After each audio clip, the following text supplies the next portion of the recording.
प्रहलाद जी बहुत सुंदर उपदेश कर रहे हैं असुर बालकों को। हे मेरे प्रिय मित्रों, ये मनुष्य जीवन अत्यंत दुर्लभ है, इसलिए आप भागवत धर्म का आचरण अभी से करो, बचपन से ही करो। जो धर्मशील व्यक्ति होते हैं वो बचपन से ही, जो बुद्धिमान पुरुष होते हैं वो बचपन से ही भगवान के वचन में लग जाते हैं, क्योंकि ये मनुष्य जन्म बहुत दुर्लभ है। अब असुर बालक बोलते हैं कि प्रहलाद जी, अब हम तो डिग्री लेने आए, हम तो पढ़ने आए स्कूल में, तो अब नौकरी नहीं करेंगे, डिग्री नहीं लेंगे तो फिर हम सुखी कैसे रहेंगे लाइफ में? बहुत दुख हो जाएगा हमारा तो लाइफ में।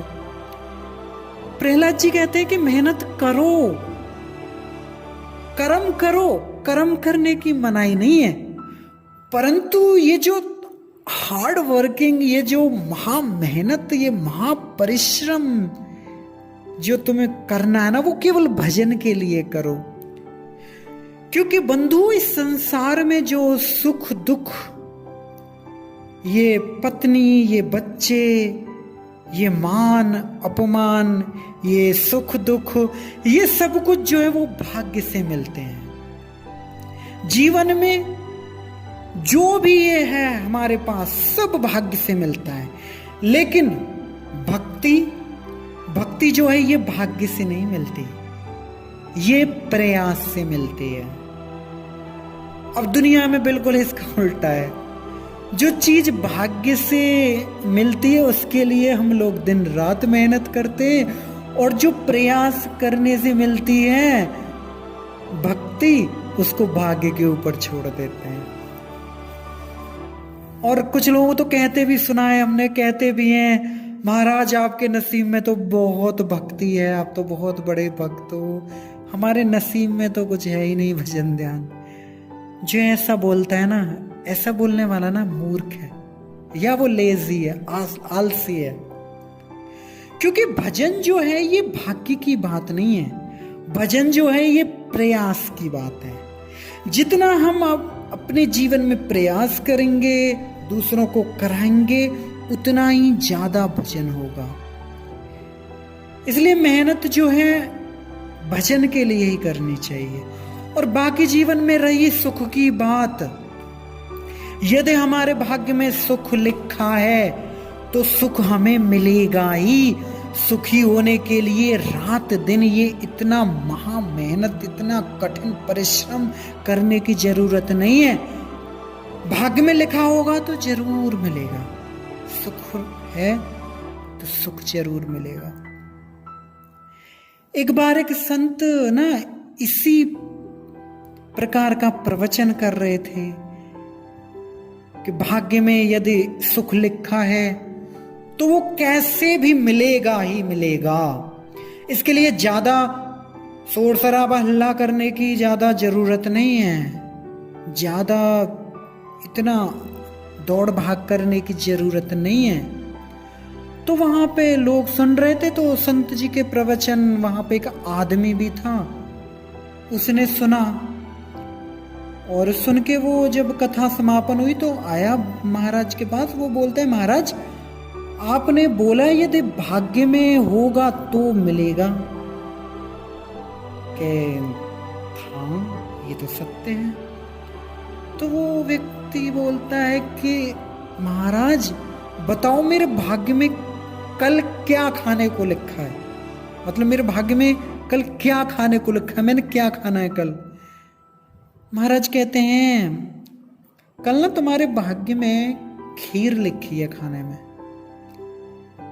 अब तो वो घर गया, अब तो उसने ठान लिया कि भाई मैंने खीर खानी ही नहीं है, मैंने कल, मैं साधु की बात को गलत साबित कर दूंगा, मैंने खीर खानी नहीं है, मैं देखता हूं मेरे भाग्य में कैसे खीर लिखी हुई है खाना।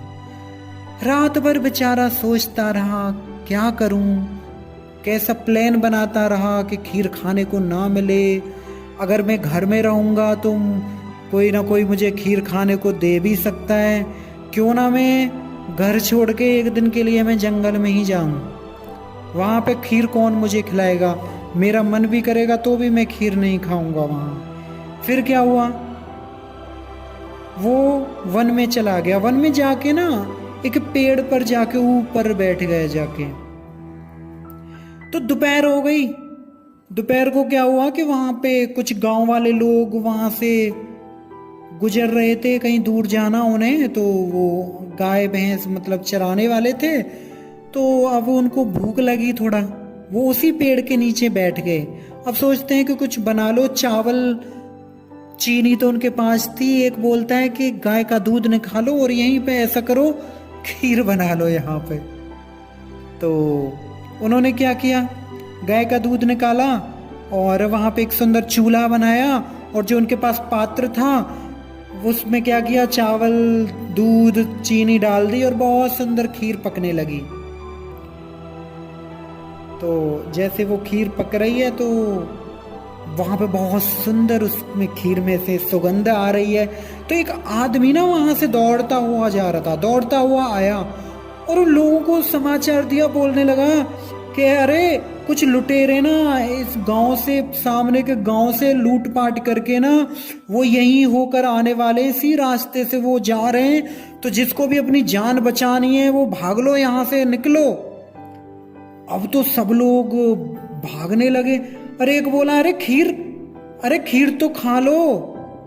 तो दूसरा बोलता है अरे भाई जीवन रहा तो फिर खा लेंगे ये खीर वीर, भागो यहां से।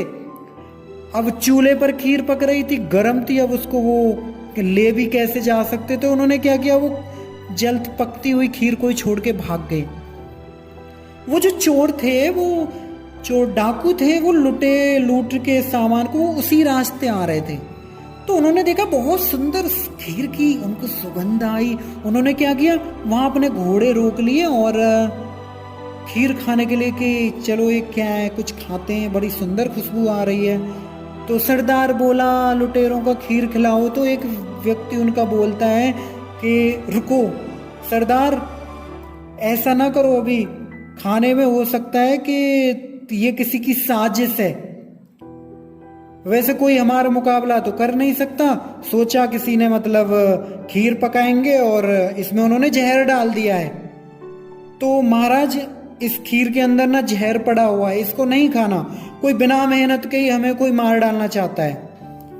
और सरदार बोलता है कि अगर यदि ऐसा है तो फिर जो जहर जिसने डाला है ना, क्योंकि खीर अभी पक रही है तो जहर डालने वाला भी ना यही होगा, ढूंढो उसको। तो वो आदमी तो उसी पेड़ पर बैठा था। अब यहाँ सारे लोग इधर उधर ढूंढने लगे तो एक ही नजर पड़ गई। तो सरदार को बोलते सरदार वो रहा, वो ऊपर बैठा है पेड़ के ऊपर। अब उनको सरदार बोलता है नीचे उतर। नीचे उतर क्या, तू हमें मार डालना चाहता है? नीचे आ, तूने खीर में जहर डाला है ना। अब वो बोलता है मैं नीचे नहीं उतरूंगा। तो चार व्यक्तियों ने क्या किया, ऊपर पेड़ पे चढ़े और पेड़ पे चढ़ के उसको जबरदस्ती नीचे उतार दिया। अब बोलते हैं तूने जहर डाला है ना खीर में। वो व्यक्ति बोलता है मैंने नहीं डाला। तू नहीं डाला है, नहीं डाला, तू नहीं डाला है, नहीं डाला, तो खाकर दिखा फिर। बोले खीर तो मैं नहीं खाऊंगा, मैं नहीं खाऊंगा खीर। अब डाकुओं ने क्या किया, उसके हाथ पैर बांध दिए, नहीं नहीं मैं नहीं खाऊंगा। अब वो बेचारा जहाँ खीर नहीं खाने वाला था, डाकुओं ने उसको कम से कम 2 किलो खीर खिला दी उसको।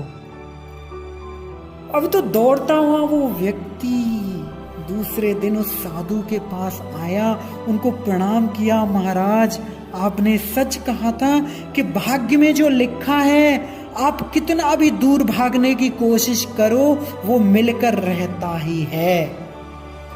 तो बंधु प्रहलाद जी कहते हैं कि हे असुर बालको, भाग्य में लिखा है ना, जो सुख लिखा है आपके वो मिलेगा। जैसे बिना प्रयास के दुख मिलता है ना, इस दुनिया में दुखी होने के लिए कोई कोशिश करता है, कोई प्रयास करता है?